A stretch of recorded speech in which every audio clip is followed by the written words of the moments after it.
नमस्ते सबैजनालाई। आज म वर्ग समीकरणलाई लेखचित्रद्वारा कसरी हल गर्ने त्यो बताउन गइरहेको छु। क्याल्कुलेटरको प्रयोग गरेर हामीले हल गर्छौँ।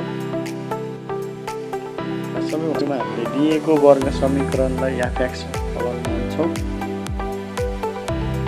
अनि त्यो भनेको y पनि हो। यसबाट हामीले शीर्ष बिन्दु निकाल्छौँ। यो वर्ग समीकरणको शीर्ष बिन्दु जहाँबाट प्याराबोला माथि तल वा कतै कतै पर्ने हुन्छ त्यो फर्केको बिन्दु। अब हामीले क्याल्कुलेटरको प्रयोग गरेर टेबल बनाउँछौँ समीकरण 1 लाई।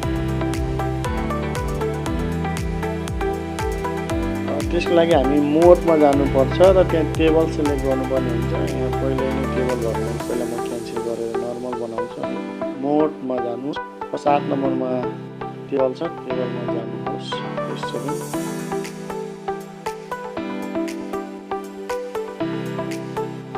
त्यसपछि फलन टाइप गर्नुहोस्।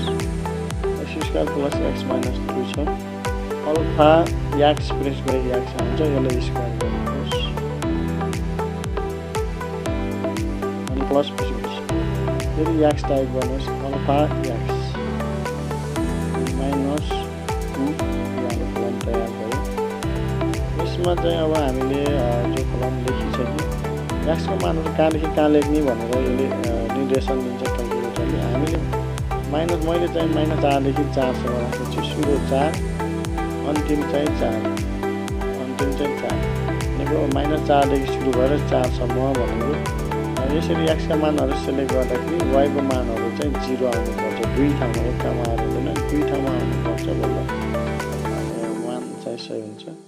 स्टेप चाहिँ प्रत्येक स्टेप हामीले चाहिँ एक बढी छ, त्यही भएर स्टेप 1 गर्छौँ। अब 0.5 को राख्ने भए 0.5 हाल्नु पर्यो, 2 को राख्ने भए 2 को, मैले 1 को राखेको छु। प्रत्येकमा 1 राख्दा एकदम ठिक हुन्छ। अब हामीलाई चाहिएको जुन टेबल त्यो आयो, x र y को फर्स्ट कलमले x का मानहरू, सेकेन्ड कलमले y का मानहरू दिन्छ। हामीले यसरी टेबलमा लेख्ने त्यसलाई। अब -4 हुँदाखेरि 10 छ, जुन क्याल्कुलेटरमा प्रयोग हेर्न सकिन्छ। -3 हुँदा छ, त्यो पनि हेर्न सकिन्छ।